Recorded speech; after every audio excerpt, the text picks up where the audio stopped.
It's the Jack and Nick Horror Show.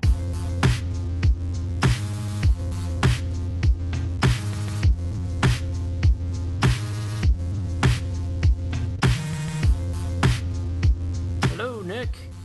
Hi, Jack. Good evening. Let's talk. What are we talking about? We're talking about Krampus. Krampus. The movie Krampus. Krampy. Krampy. I'm Krampy feeling- the Christmas troll. Feeling crampy. I had pierogies for dinner. Oh, So, I love it. yeah, me too. So Krampus is a Christmas horror movie that just came out. It's still in theaters as we speak, and we're going to bullshit about it. Mhm. We're also going to take a look at a new segment, because every week we just have a new segment. This one's called Jack and Nick Investigate, and we're going to talk about the development of the Friday the 13th movie, and does it matter if we know about it or not? It's a long story. The latest Friday the 13th. The latest remake or reimagining or whatever you want to call it. That's what we're going to be Or a talking TV about. show, or a video game, or a flip book. We don't know. We're going to find out. So stay tuned, and coming up next is Movie of the Week with Krampus. Great.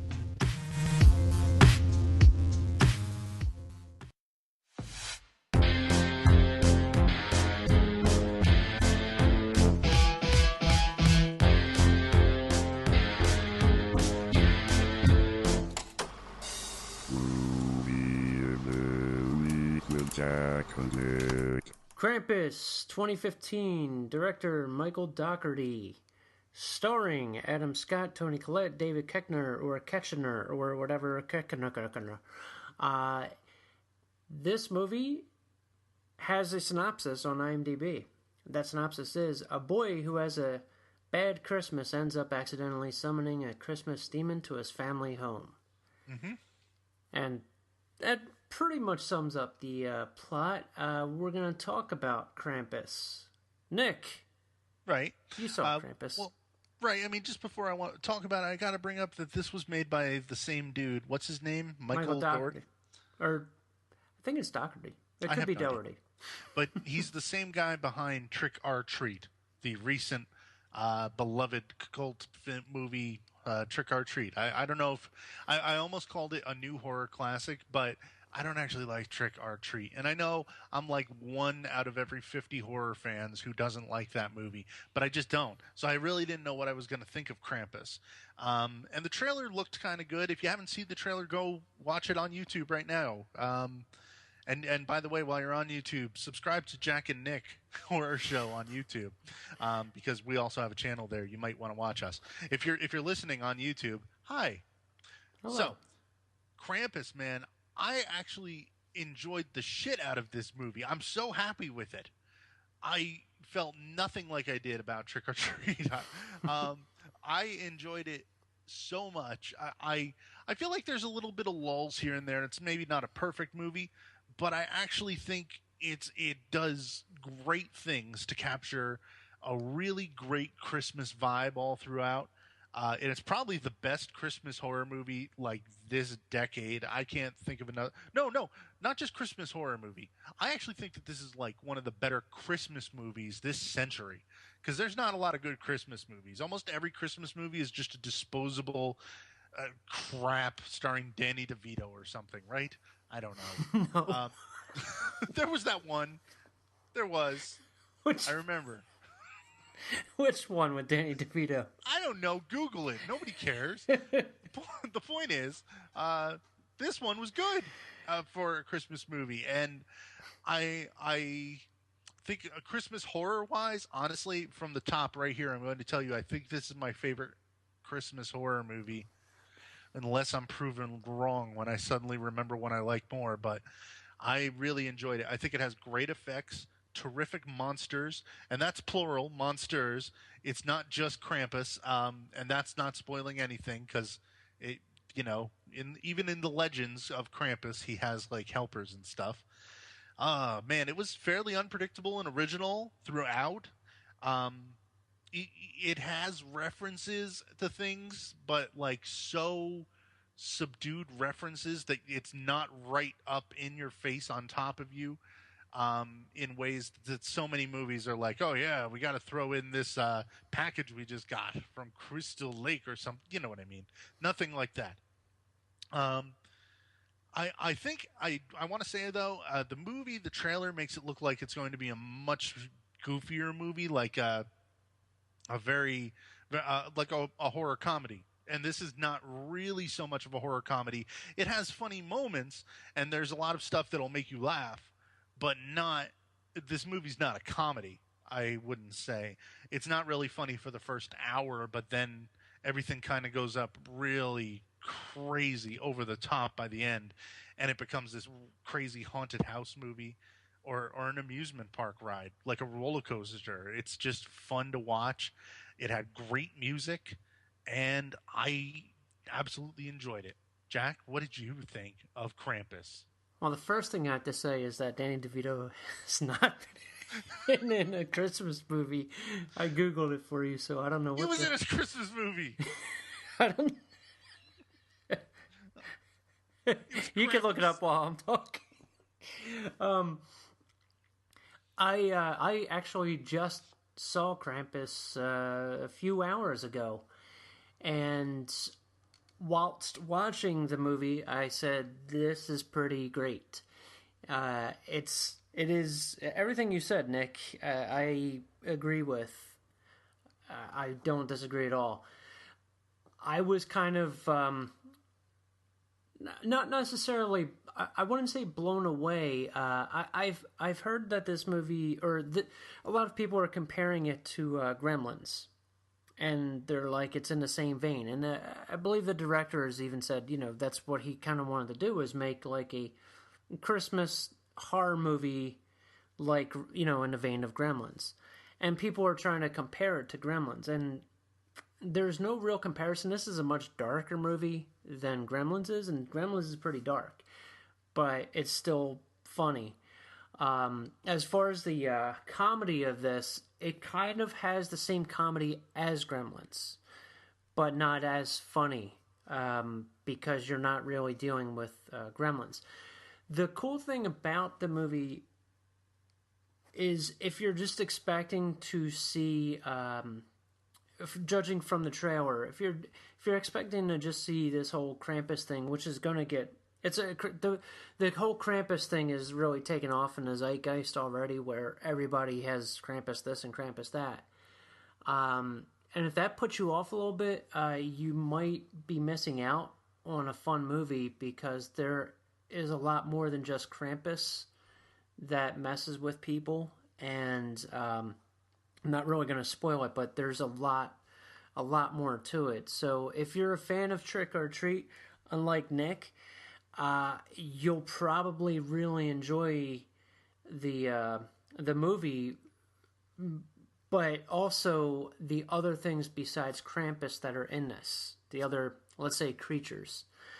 But my gosh, like the everything about this movie is great. It's definitely great, and I don't have really a bad thing to say about it.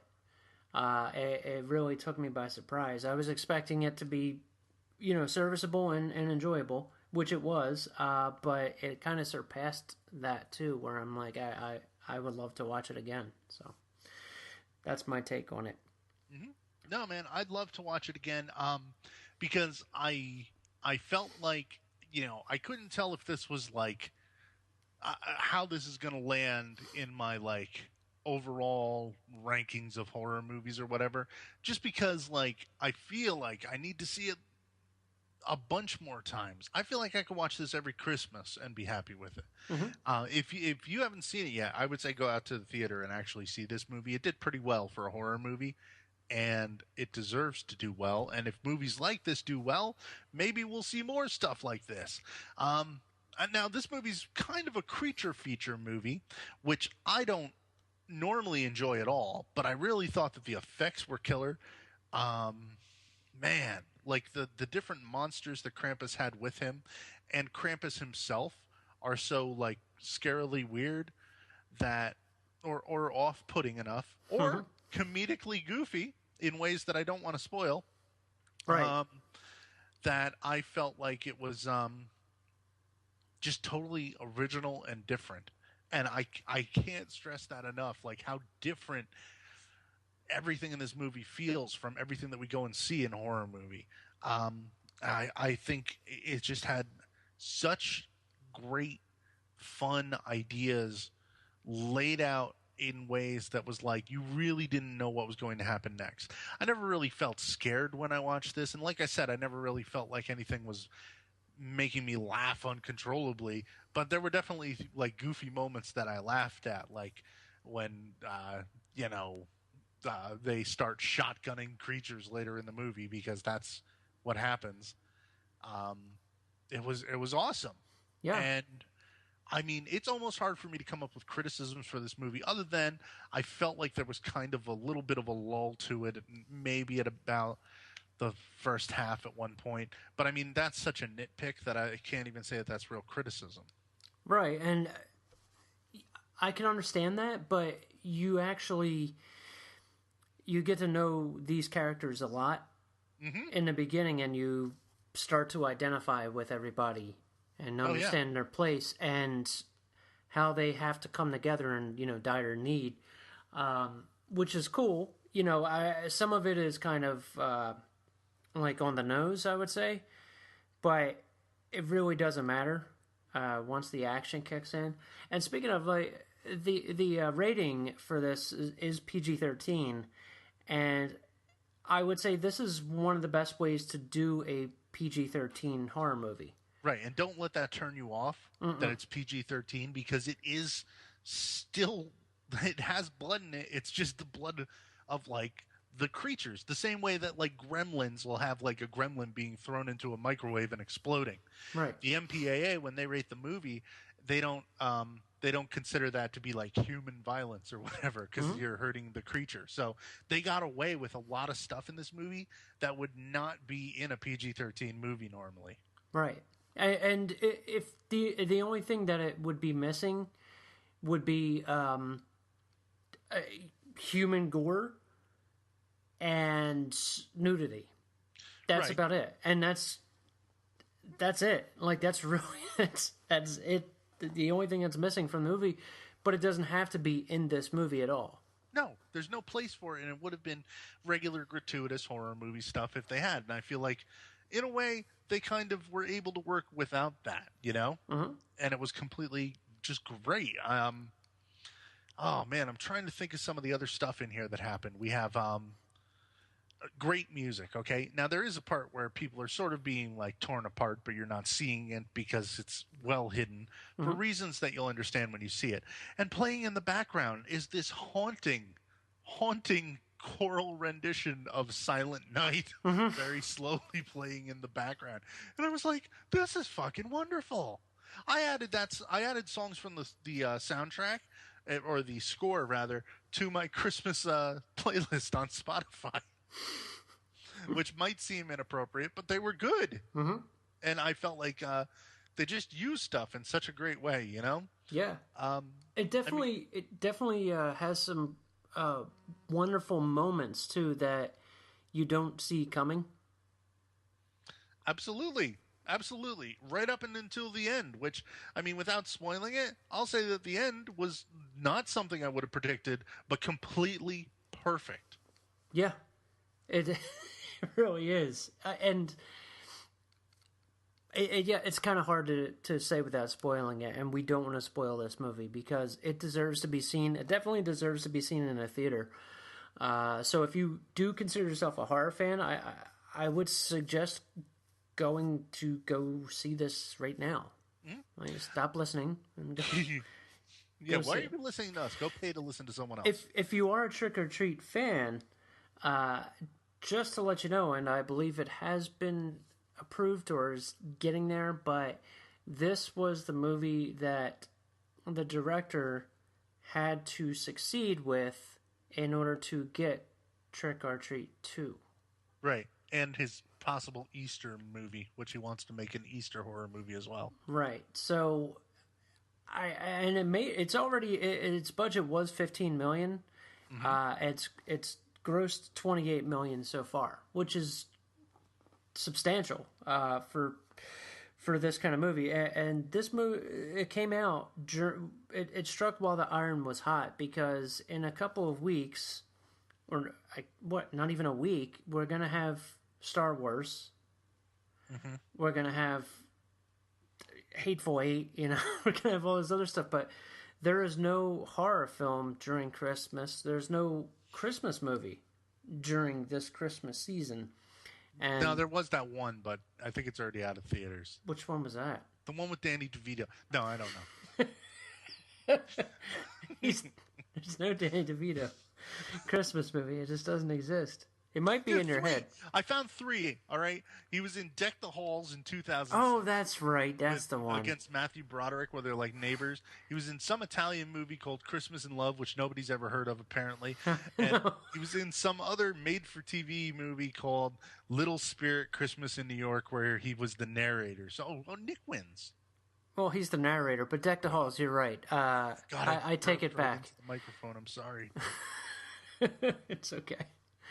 So anyway, we were saying, we're saying that this movie is great. And man, you're talking about the other horror movies coming out. Before this, I saw trailers for movie after movie after movie I don't want to see at all. They played like maybe 7 or 8 trailers before this one. I would say yes, the same here. It was a mix of either supernatural horror movies or black people comedies, like Kevin Hart in I don't even know how he's in so many movies. Kevin Hart and Ice Cube were in every trailer that was not horror related. There was Barbershop, the new Barbershop, and I think that's the sequel to Ride Along or something, or Get Hard, one of those. I don't know. And then the other ones were The Witch. Forest. The Witch looks good. The Witch looks great. The Forest, which looks like okay. And I forget all the other ones. Oh, the one that looked like a joke is The Boy. The one about like the girl from The Walking Dead who plays Maggie is in it, and she's hired as a babysitter to go babysit, and she goes to this elderly couple's home, and they're like, "Here's our boy," and he's like a doll. And I thought, me and my wife were laughing the whole time through the trailer because it's like a skit from a SNL or something. Like, here's the boy, and it's just a doll, and the doll starts like, she leaves it on the floor in one room, and she walks away, and she comes back, and it's gone because he walked around the corner or something. It's like you've seen all these movies 100 times before, 100 times. Even the ones that I'm interested in, like The Forest. The one with I forget the girl's real life name, but she's Princess Marjorie on Game of Thrones, or Queen Marjorie at times, and spoilers for season 4, and she is she's just fighting ghosts in the woods, and it's like, God damn it, I'm sick of watching movies about ghosts. I'm sick of watching supernatural movies. I don't want to pay to go see them in the theater anymore. I just want to watch fun stuff like this. So much fun. Like, why sit back and watch another ghost movie and give your movie money to Hollywood again for some ghost movie when you can go and watch Krampus? It makes no sense to me. I don't even think that people will give money to the Forest, actually, but The Witch, I think, will be a sleeper hit.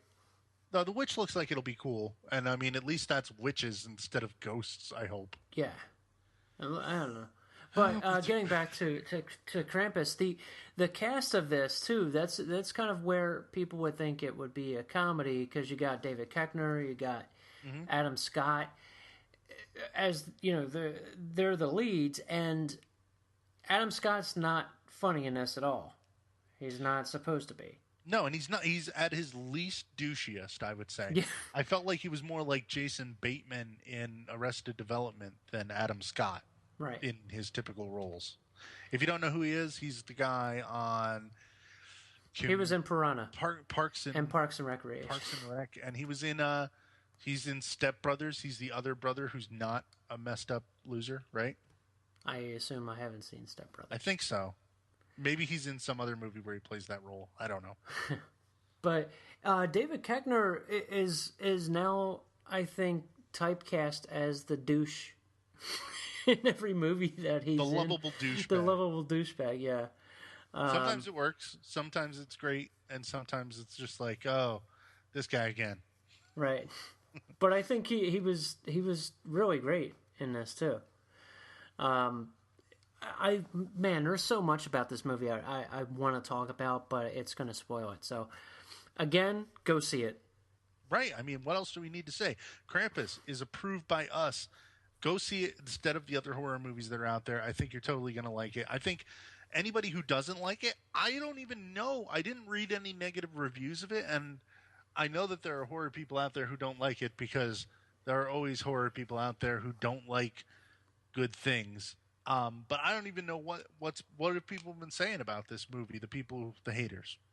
I haven't been paying attention to any haters on this one.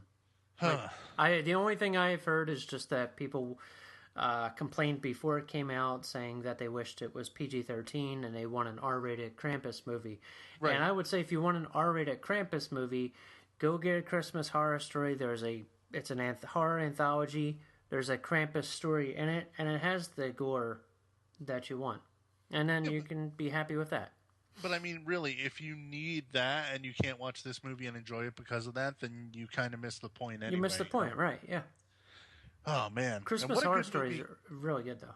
I want to see it. I just don't have time because I'm a loser. But this movie also, Krampus, man, it was just... Like, I can't emphasize how fun it was, but also the element of Christmas in it and, you know, having that old Christmas spirit. It really plays on this familiar feeling of 100 other Christmas movies that you could name that are about the holiday, but, you know, about the crazy adventures you're having on it. It really reminded me of, like, Christmas Vacation or... a little bit of like, well, I mean, we already said Gremlins, but you know, that whole feeling of just like that wild Christmas adventure, totally alive in this movie, and totally a great movie to watch right before Christmas. Definitely. And I would say that if you miss this in the theaters, I understand people get busy.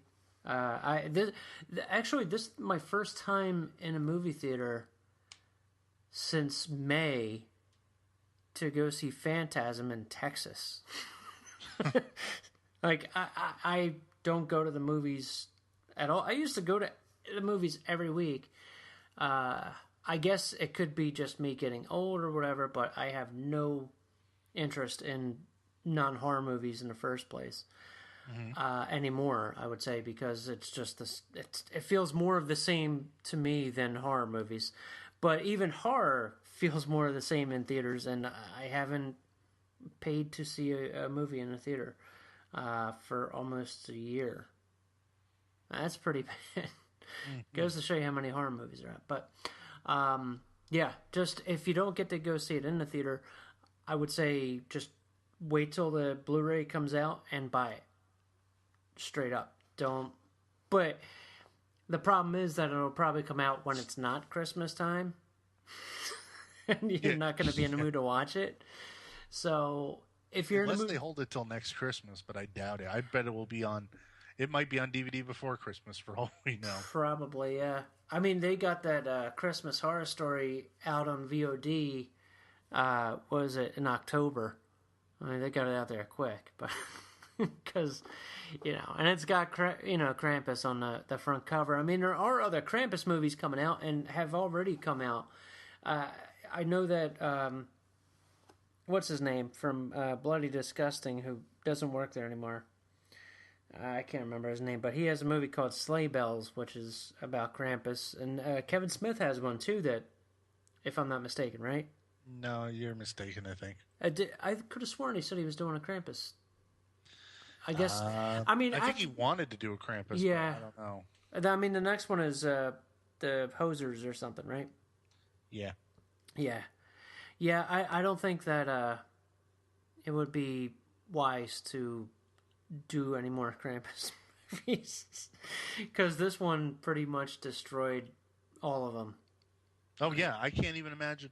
Like, this is as important to the legend of Krampus as like Miracle on 34th Street is to Kris Kringle, you know? Yep. And it does have a fairy tale quality to it, too.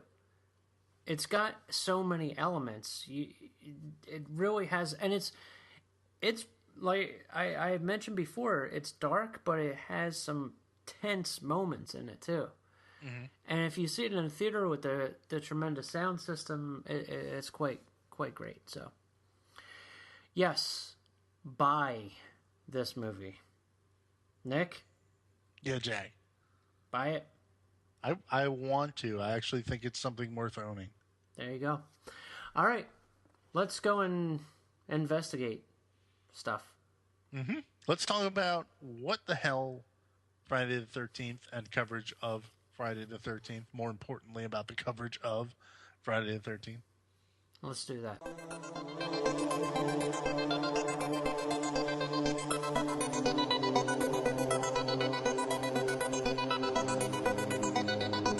Jack and Nick investigate. Yeah, okay.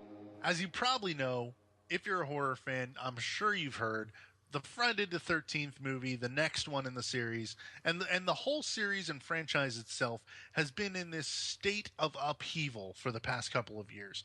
The movie has entered development hell in a really weird way, and I want to talk about that. But more than anything, I want to talk about I want to have a discussion about how the horror media operates and how we consume horror news from the bunch of sites out there that we all follow. You know, you follow them: Bloody Disgusting and Shock Till You Drop, and you know, all the other ones, Dread Central. I mean, and really, I'm going to be calling out a bunch of them, but every single one of them copies and pastes the same stories as if it's news over and over again. And you don't get a whole lot of news. And I think it's like you kind of get things regurgitated at you with no real substance, just headline after headline, so that you click on it and, you know, they get paid or whatever. But I wanted to talk about how many changes this movie's gone through. Of course, you start back at the remake, 2009, right? Uh-huh. Friday the 13th remake. Most people agree that it was kind of a crappy movie in general. Not a very good Friday the 13th. Not a very good remake. Not that fun. And, I mean, I've only ever seen it once. Have you ever even watched it again after it was in theaters, Jack? No.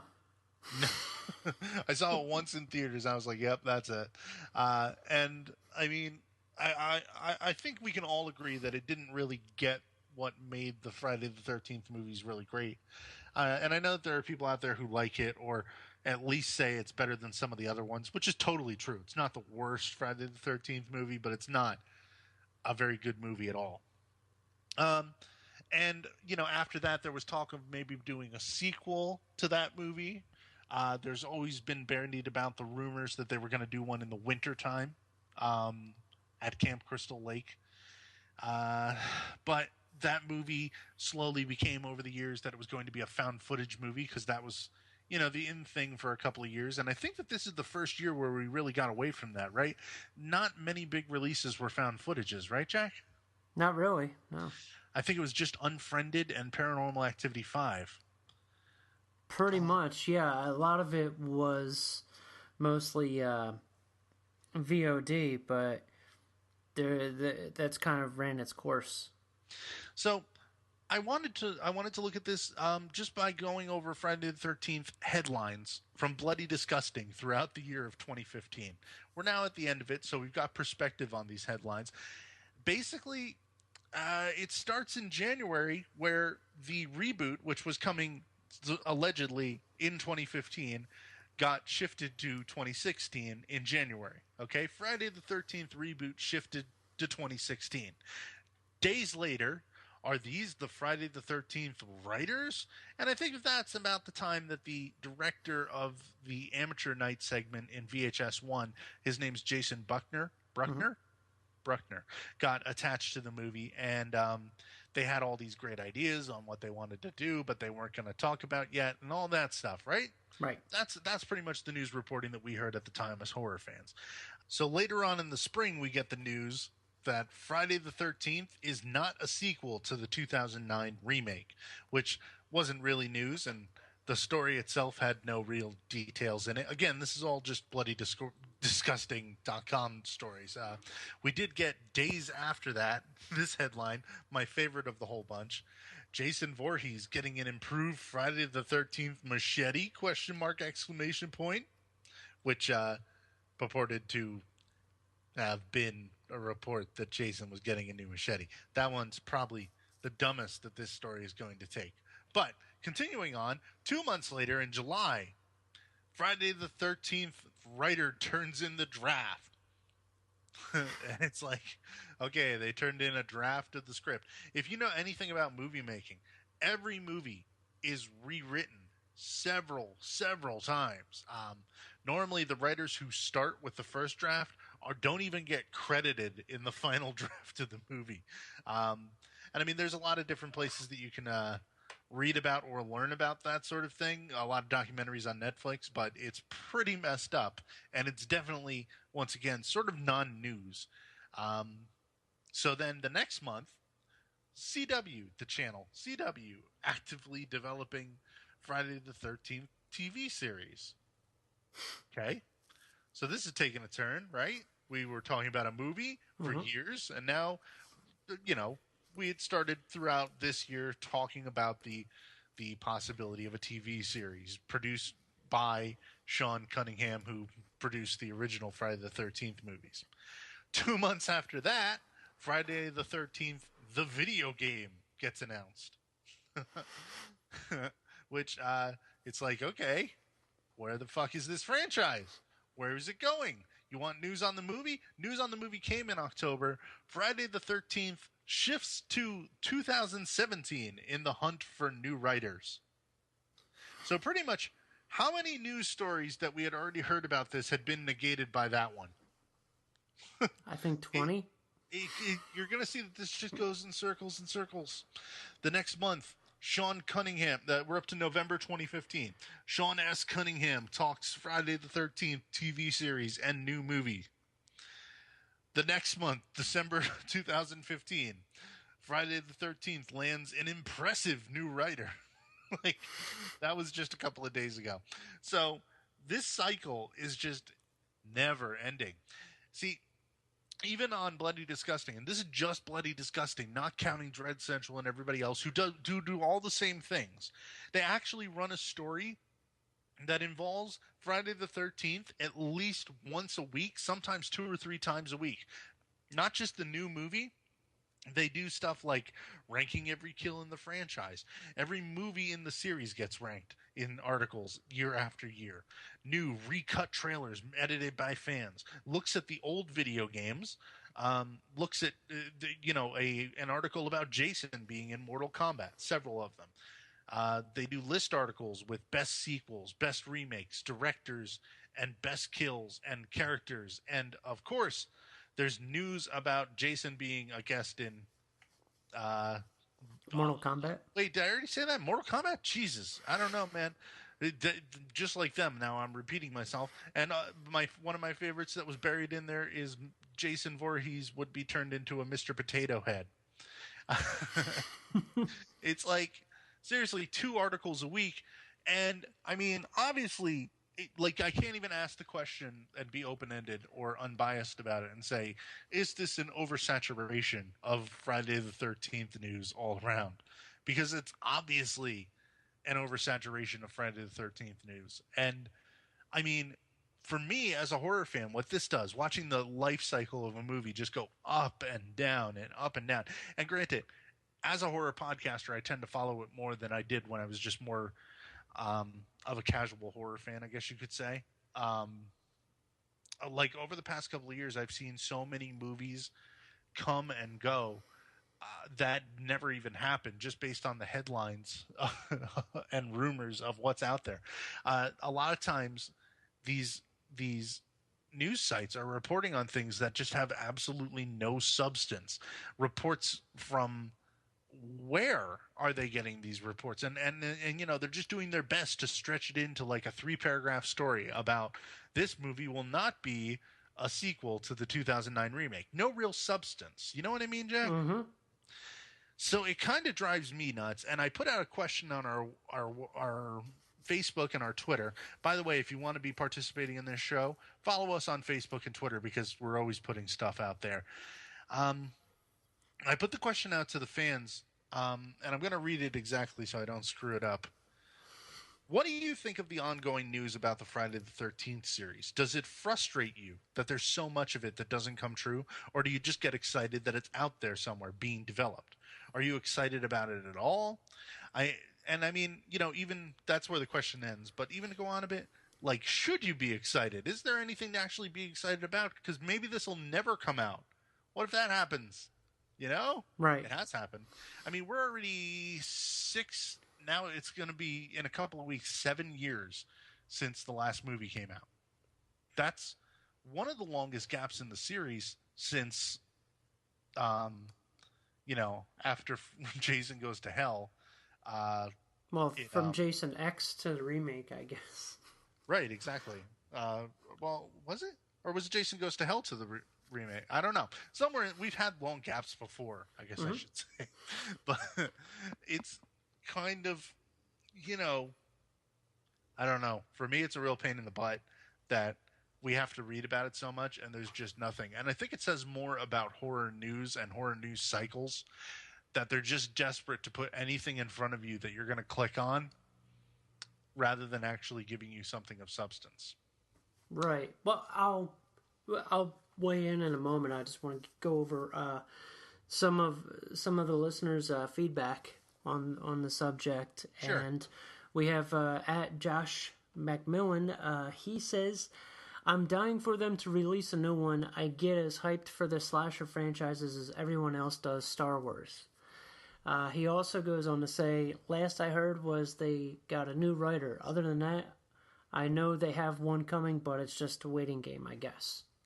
Frowny face. Yeah, but that's kind of totally true. Yeah, it is. And this is, coming from a fan that states that he gets excited about it the same way that people get excited about Star Wars. And it's almost like he's being baited, Like, go on over here, Josh. Go on. We got Friday the 13th for you. No, we don't. I'm just kidding with you. I'm just kidding. Go back to hoping. Okay. Guess what, Josh? No, it's all right. Go back. It's cool. Every 2 days. Yeah. Every 2 days, there's a new one. Bennett. Oh, wait, sorry.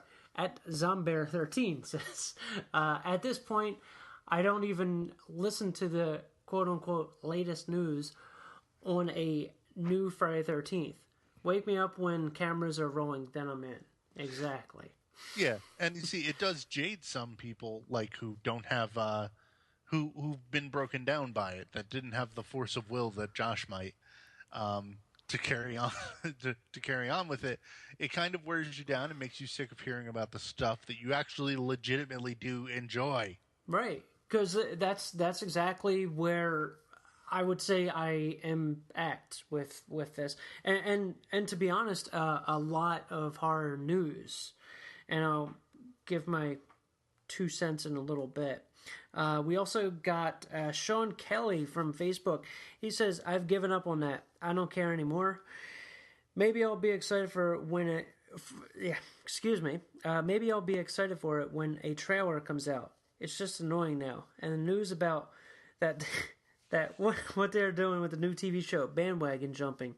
Horror TV is popular, so now they're grabbing whatever familiar property they can find and making them a series. There's even an Omen TV show coming. Why don't they just put as much time and energy into something new? Mm-hmm. That's a damn good question, Sean. It's frustrating. We're going to keep asking ourselves that question, but the only time we're going to know when that's going to be is when people grow up. That's my take on it. Andre writes, most important to me, Kane Hodder, yes, and unrated. So he wants Kane Hodder to come back, who's rumored to be in the video game that got funded. Right. I don't know to what extent. I think he's going to be doing motion capture or something, but right. And unrated won't be until they finally put out an unrated DVD of the movie, regardless. So, not that they won't, but they probably will. It's just that's also years away at this point. Yeah. And Mike Merriman says, honestly, I'm more excited about the video game than I am the TV show or movie.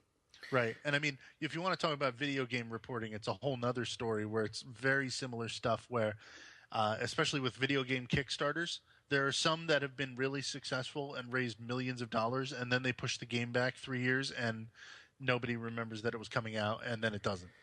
There's been whole stories this past week on Kotaku about several different ones that were supposed to have come out by now and just didn't. So, I mean, I hope that doesn't happen with the Friday the 13th game. I hope it comes out this year or next year like it's supposed to. I really am looking forward to that. I think it's a cool idea.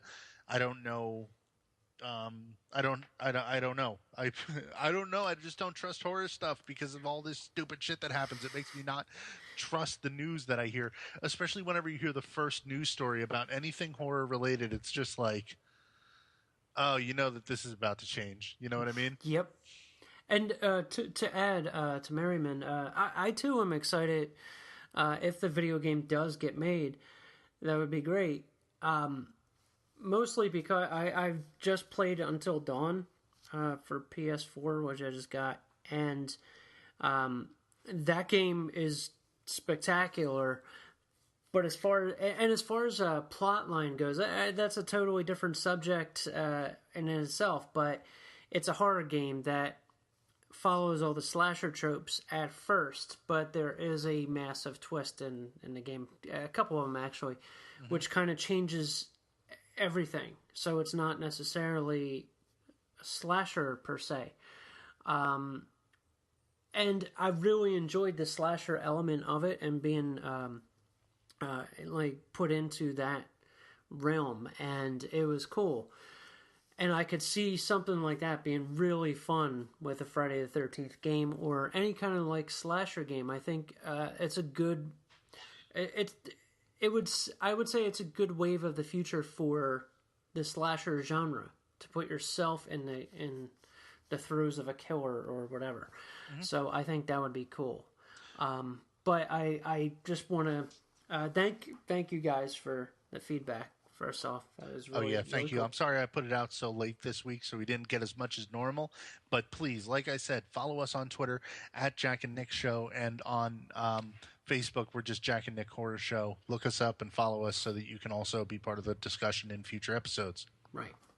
As far as my take on this whole thing, just in general, for years and years, I mean, there's an old saying in Hollywood where nobody knows shit about shit. Mm-hmm. And it's always going to be true, no matter what. You can think that you have the biggest hit in the world, and it's going to be the biggest bomb, and vice versa. You think you have a piece of shit on your hand, and it becomes the biggest hit. Mm-hmm.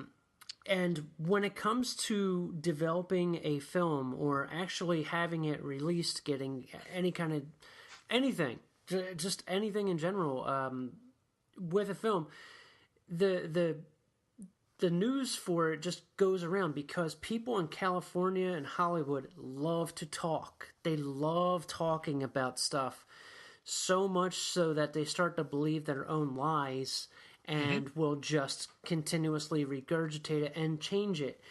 And by the end of it, you're only going to get maybe 1 or 2 out of 500 movies that are being developed. And when it comes to horror sites and just the generation that we live in now, as opposed to years ago when you would get your news in Fangoria or even Rue Morgue magazine or Famous Monsters or whatever, that's where you got your info.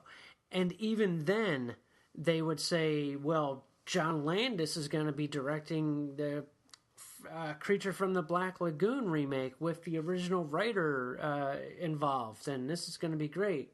And then the next issue, it's well, John Landis is not doing that. Instead, he's going to be doing this movie, and you're going to get Jaws 3D. And then Jaws 3D is supposed to be this movie. It's not this movie. The next month, it's this movie.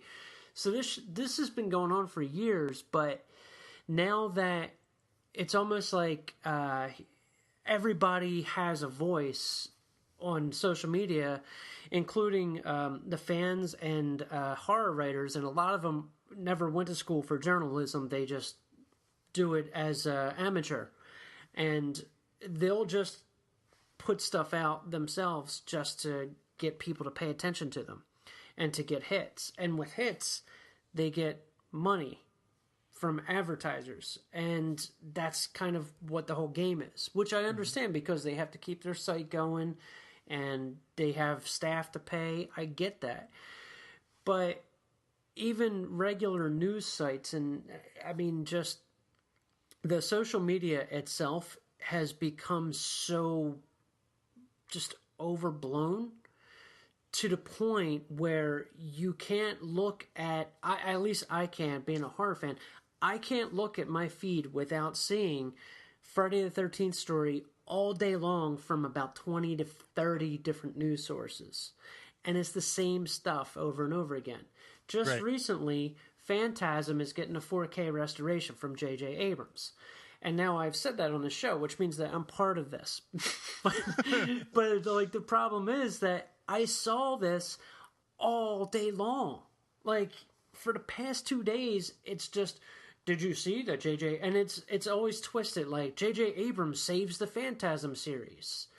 And then they started going into, and this is the reason why Part 5 has been delayed. And they just keep making stuff up so that you, being a horror fan, click, open it up, read it, and then go, I'm left empty. Right. And then you go back again just so you can get the empty feeling again because they keep baiting you.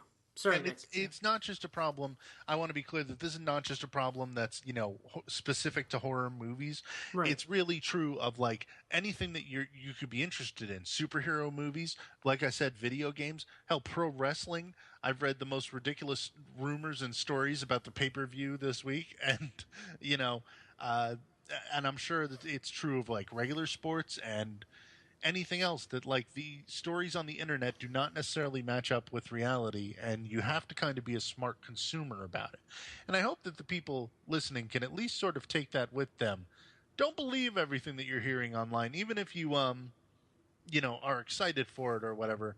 You don't have to buy into what they're actually telling you. Don't believe that every single story is true, because you're going to see everything start to contradict in a lot of ways. It's hard to actually differentiate between actual news and the stuff that they're just regurgitating you to keep you on the line. Right. Yeah, it's their whole thing is people love to be firsts. And that's with everything. They like to be first in line. They like to be first when they're driving. They like to be first when it comes to orgasming. I mean, they want to be first with everything, and especially when it comes to knowing about a news story about a franchise that everybody loves, because they didn't come up with it themselves. So the only way they can actually get some kind of joy out of it is to go, well, I'm the one that broke the news story, and the people will like grab that news story, share it on their Facebook page or whatever, and then they get the same thing from their friends. This is great news. Oh my God, this is great. I mean, in actuality, I have said that before, social media, because I say social media because this is where it all happens, the regurgitation of news stories. It's almost like the movie studios have turned into grocery stores where it's self-checkout, where they're making you do the work for them. They don't have to advertise for the movies anymore. They just say, hey guys, okay, don't let this slip out, but Bruce Willis is going to be in a sleepaway camp remake. But don't tell anybody. Okay, maybe you can, but just allude to it. And then whoever is sitting there listening to that guy say that says Bruce Willis in Sleepaway Camp remake, and then people will be like, "Oh my God, yes!" Share. Right. Or to use a real world example, anything that Bruce Campbell has ever said about the Evil Dead prior to this Evil Dead TV show actually coming out, right? He says the word Evil Dead in an interview and answers questions about it because that means he's still marketable. It means he's still worthwhile. You know, right. I mean, like.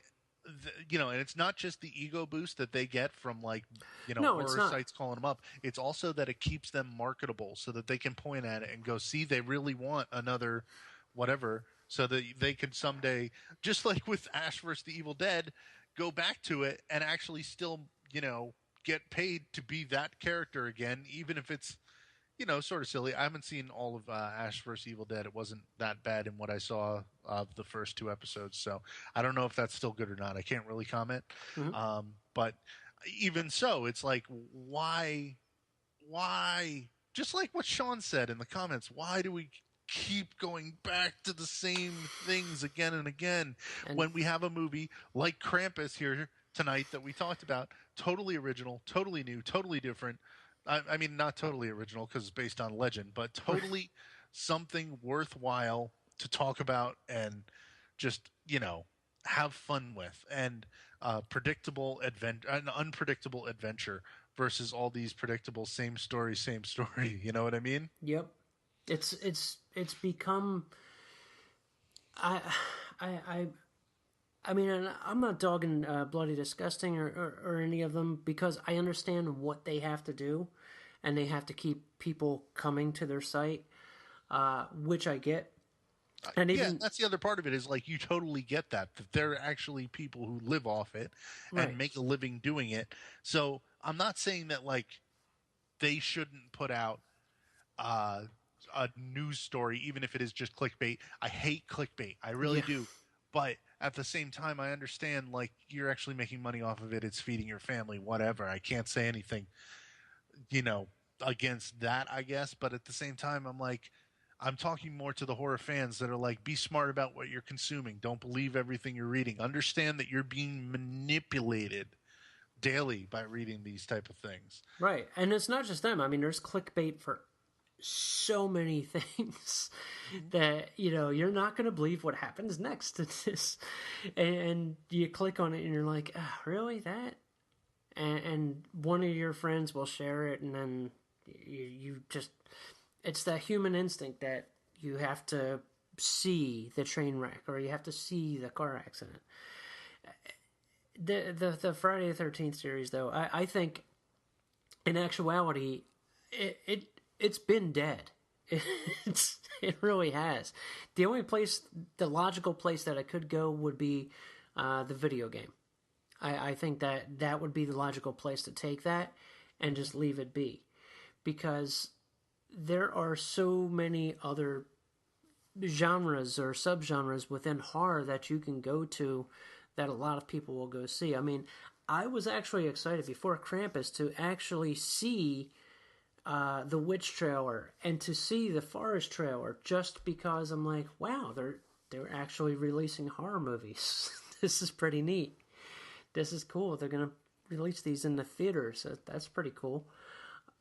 You don't really get that, and I just miss that kind of stuff where it's all become, so many people make fun of consumerism and corporations, and they complain about it, but yet there they are. Mm-hmm. There they are, feeding the beast every day, and corporations know it. They know that they're getting their money, and that's all they want. And even now, we're talking about it, but if Friday the 13th comes out to theaters, we're probably going to force ourselves to see it. Yeah, we're going to. And the funny thing is that the Friday the 13th remake, the one that everybody craps on, made a lot of money. It actually did, yeah. It made so much money, and yet nothing happened after that. I don't get it. I mean, if they want to make money, why wouldn't they release another one? Why? I don't know. I mean, I don't know what their analysis on that movie actually is. Like, why do they think that it was not what they wanted? I mean, yeah, sure, the fans kind of had their, like, we kind of had our backlash against it. Right. But what does that have to do with the actual the money being made? And that is kind of a weird thing. I don't know. That's a whole another way to look at it, is if it made money, why didn't they make a sequel? Why didn't they make? And that's where I always think to that time. Let's say for anybody that would be my age or somewhere around Nick's age, that when you were younger and your dad was like, hey, it would be great if they made more werewolf movies, or if they made more Dracula movies. That would be great. You want to go see a Dracula movie? You'd be like, no, I want to see Jason kill people.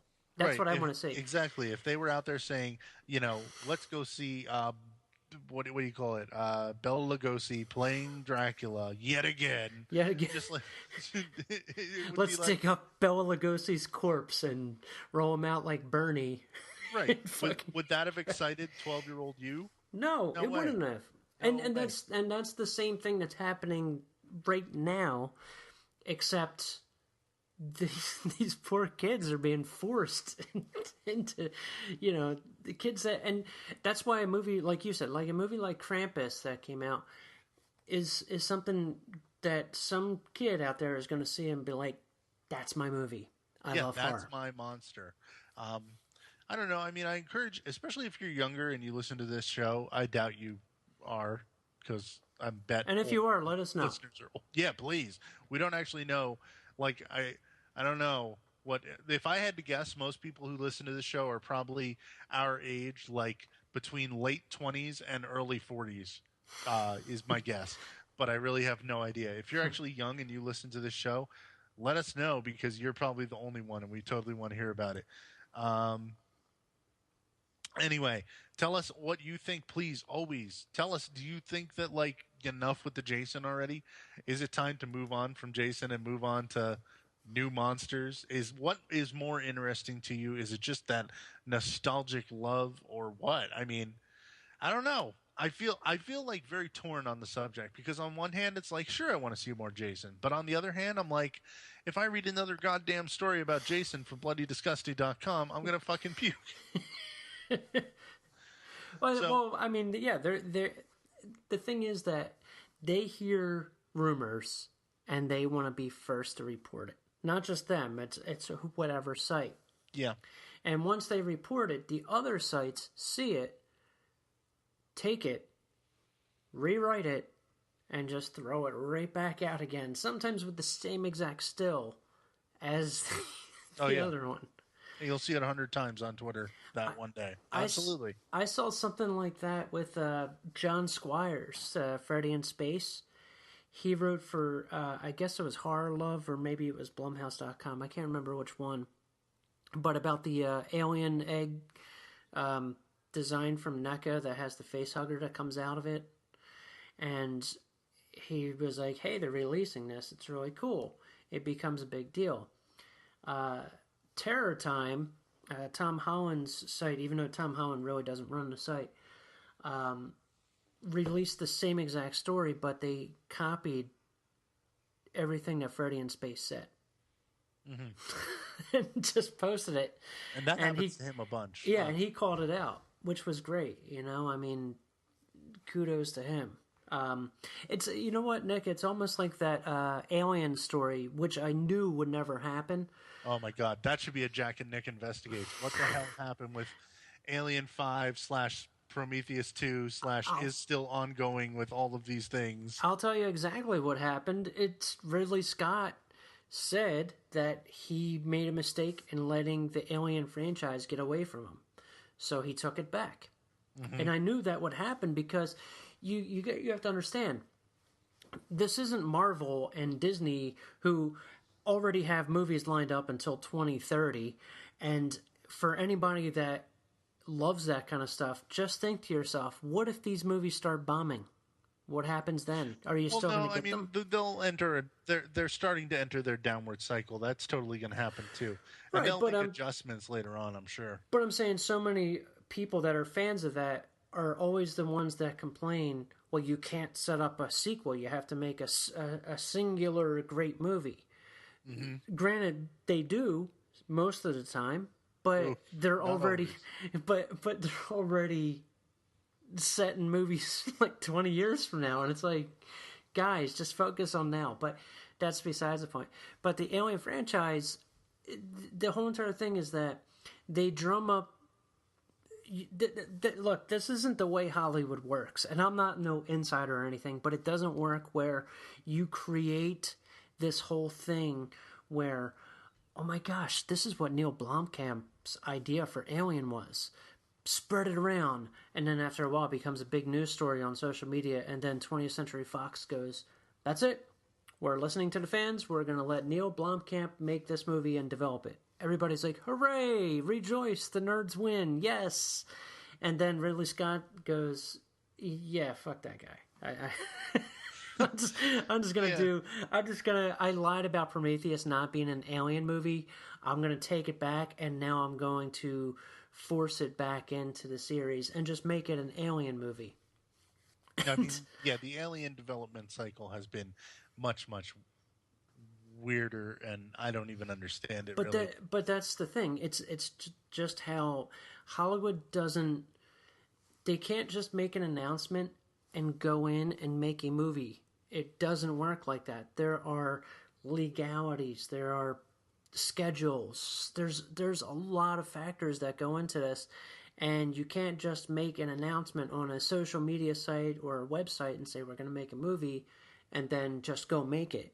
It don't work like that. There's a lot of factors that have to be in, and sometimes these factors fall apart and then they can't make it anymore and crap happens. And that's why movies come and go all the time. So with Ridley Scott actually doing Prometheus 2, but turning it into an Alien movie, you're at least getting something. I mean, can you imagine Prometheus and an Alien movie both coming out the same exact, or in and around the same exact time? And then one of them skips Alien 3 and 4, but goes back to 2 and brings Hicks in, but not Newt. And right. Well, yeah, I mean, it's just like with Texas Chainsaw, where it's like now the next movie is going to be a sequel to the last movie, which was, a sequel to part 1, and part 2 and 3 never happened, or 4, or the remakes. And also, there's a TV show that's also going to be happening in concordance with the movie, but they may not be related. One's a prequel. And then one of them is an iPad app that you have to play while watching. Screen within a screen, yes. Second screen experience. It's getting out of control. Holy shit.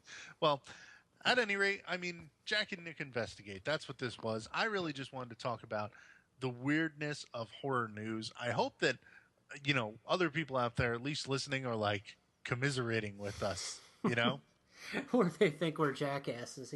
or they think we're jackasses. But I think that we made our point, and I think it's like ultimately my conclusion on everything is just it's frustrating because there's no other way to get good horror news, but at the same time, so much of it is not even remotely news that it just frustrates me. Mm-hmm.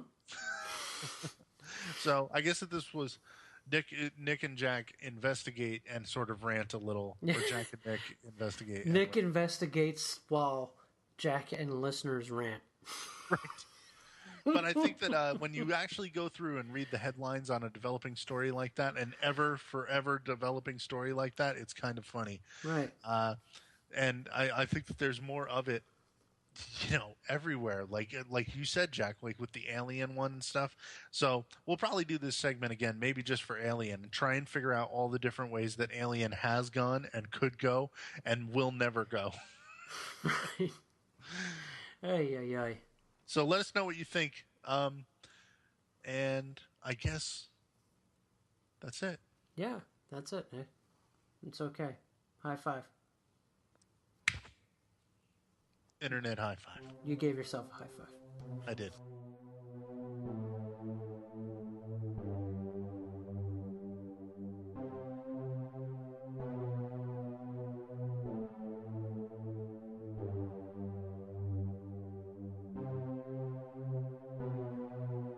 The show is now over.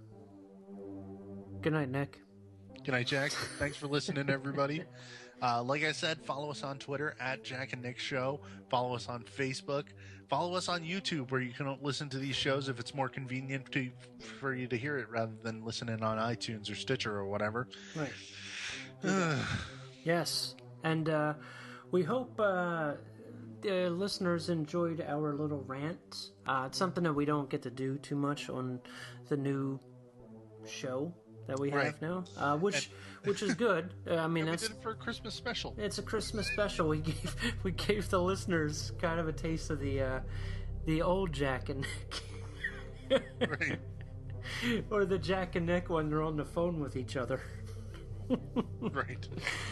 Oh gosh, but you got to be a fly in the wall. Yeah. Right here. Yeah, but I thank you to the listeners.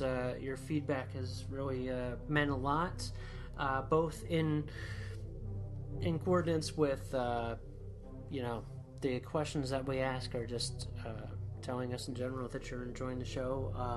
I thank you for you guys. Listening to us, and it's a great thing, and I hope you guys stick around because it's going to keep going in different directions. So, thank you very much. Oh, Nick, how can people follow you on stuff? Oh yeah, if you want to follow me individually at New Jersey Nick on Twitter, or just look me up on YouTube. I've got my own gaming channel, New Jersey Nick. There you go, and you can follow me at JacobK666. That is it. Join us once again for Year in Review Show 2015. Oh yeah, we're going to have a year in review with our favorites. Our favorite, well, at least the ones that I've seen. I haven't seen too many. Really? I think you've seen enough to put together a top 5. Oh yeah, top 5, yeah. But I mean, there will be some omissions. We'll talk about it on that show. But, it's going to be a Strange Call Everybody series number 1. All right, thank you very much.